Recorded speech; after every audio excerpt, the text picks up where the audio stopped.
dans le Seigneur, dans cet évangile de la résurrection de Lazare. Résurrection de Lazare, d'autres théologiens appellent réveil de Lazare. Réveil de Lazare.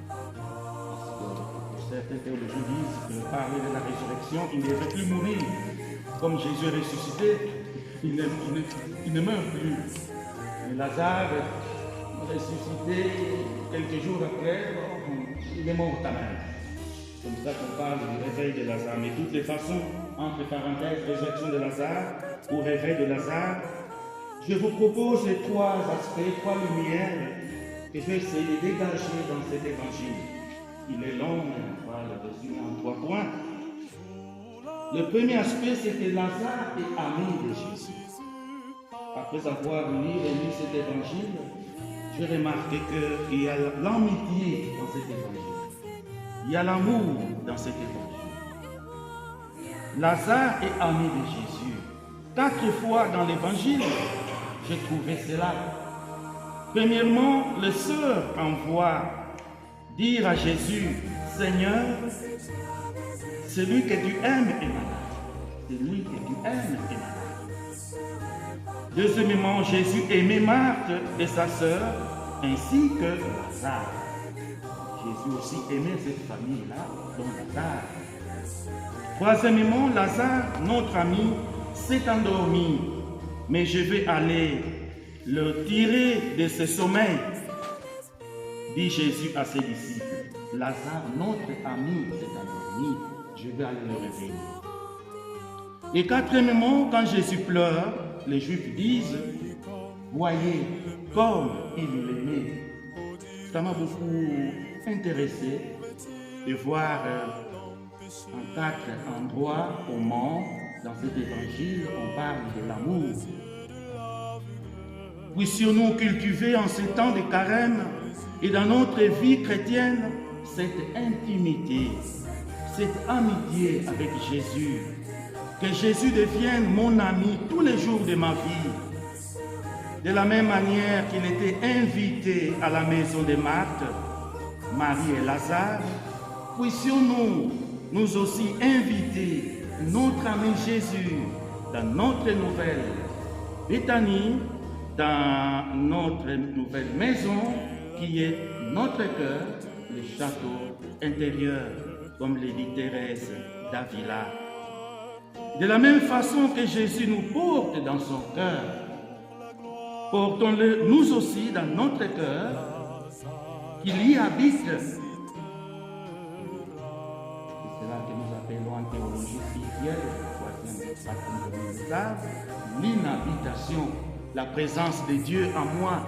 Dieu est écrit, il habite en moi. Je l'aime, il est en moi. Dans une vie de prière sans relâche, retrouvons Jésus. Rencontrons Jésus. Disons-lui tous nos problèmes, toutes nos joies, toutes nos peines. Et Jésus dit, je ne vous appelle plus serviteur, mais ami. Parce que tout ce que j'ai appris de mon Père, je vous l'ai fait connaître. Et vous êtes mes amis si vous faites ce que je vous commande. Voilà l'amitié à cultiver avec Jésus. Nous prêtres, nous futurs prêtres, que Jésus soit notre ami tous les jours. Quand nous écoutons la parole de Dieu, nous écoutons dans la joie cet ami qui nous parle. Quand nous communions au corps et au sang du Christ, Dieu soit l'Eucharistie. Je vais faire un avec mon ami. Lui est en moi, moi, je suis en lui. Comme lui est dans le Père est en lui. Cette immanence réciproque et cette appartenance mutuelle. Cultivons donc cette amitié, cette amicitia, cette amitié avec le Seigneur qui nous a appelés et qui vous appelle. Il est votre ami, il sera davantage votre ami. Rencontrez-le souvent, individuellement, dans la prière intense, dans la prière individuelle, personnelle. Le deuxième aspect ou la deuxième lumière que j'ai pu extirper dans ce texte, c'est à partir des paroles de Marthe. Seigneur, si tu as été là, mon frère ne serait pas mort. Donc on sent à Marc un peu de regret, comme si Jésus est arrivé en retard. Parce que c'est dit, nous t'avons envoyé quelqu'un pour te dire que ton ami Lazare est malade. Et maintenant que tu viens, tu es resté là encore 2-3 jours, tu rentres au moment où il est déjà décédé. Si tu étais là, si tu étais présent, mon frère ne serait pas mort. Si Titius ou Anices, noster, frater, algo, vivere. Si tu étais venu un peu plus tôt, notre frère vivrait encore. Mais apparemment, il arrivait en retard. Non, Dieu n'est pas en retard. C'est lui qui réglemente tout. Le temps, l'espace et les circonstances. C'est nous qui devons attendre le temps de Dieu. C'est comme ça que je vais intituler ces points. Attendre le temps de Dieu. Dieu n'est pas en retard. Il est en retard parce que, selon elle, il est venu le 4e jour. Et 4e jour, 4 jours après, ça se trouve dans l'évangile, je crois, 2 fois. Parce que selon la tradition juive, je pense ça, le guide me dit, Joseph, vous savez pourquoi dans l'évangile on parle de 4 jours et Lazare était déjà en putréfaction? Pas trop, non. Chez nous ici, dans la tradition juive, quand quelqu'un meurt, son âme tourne tout autour du corps pendant 3 jours. Et après 3 jours, l'âme s'évade par définitivement. Et donc quand Jésus rentre à Béthanie le 4e jour, c'est déjà trop tard. S'il pouvait venir les 3 premiers jours, on pouvait encore espérer. Et c'est comme ça que Marthe et Marie disent, si tu étais là, notre frère ne serait pas mort. Et donc Marthe est plongée dans une nuit spirituelle, dans une foi obscure. Et donc c'est Jésus qui la relève, qui lui donne encore espoir. Ton frère ressuscitera. Pendant qu'elle parle du futur, il ressuscitera. Jésus dit non, moi, je suis la résurrection et la vie. Qui croit en moi, même s'il meurt, vivra. Donc, dans notre vie chrétienne, notre vie de prêtre, notre vie séminaristique, nous devons attendre le temps de Dieu.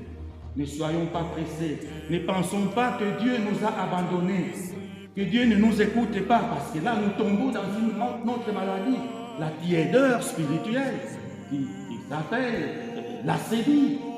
Dieu est loin, Dieu ne m'écoute plus, Dieu ne m'entend plus, Dieu m'a abandonné. Il est venu le 4e jour et Marthe et Marie sont tombés dans cette acédie, dans cette tiédeur spirituelle. Et 3e point, aspect pour finir, que j'ai pu relever dans ce texte, c'est le cri de Jésus. Au fait, Jésus cria d'une voix forte. J'ai intitulé ces points sortir du tombeau de nos malheurs. Jésus cria d'une voix forte, Lazare, viens dehors. Et le mort sortit, les pieds et les mains attachés, le visage enveloppé, bandé d'un suaire. Voilà, sors de là. Sors de cette ténèbre pour venir à la lumière du jour. Et effectivement, c'est l'obscurité dans cette tombe de Lazare. Quand je descends verticalement, il y a encore la lumière. Mais quand je fonce au fond, horizontalement, il y avait l'obscurité. Alors, l'autre me dit, le guide, père, comment ça va? Moi, je dis, ça ne va pas parce que j'ai peur. Je préfère vite revenir. Non, il y a des gens qui restent pour quelque temps pour prier. Moi, je dis, oui, j'ai prié à ma manière, je voudrais vite revenir. C'est parce que j'ai eu peur de rester. Quand il y a éboulement, je me suis dit, donc est-ce que je vais devenir ici? Et donc, il y a spirituellement cette ténèbre spirituelle. Quand Jésus dit à Lazare, sors de là, nous sortons nous aussi, parce que chacun est dans son petit tombeau. Nous sortons des ténèbres pour la lumière.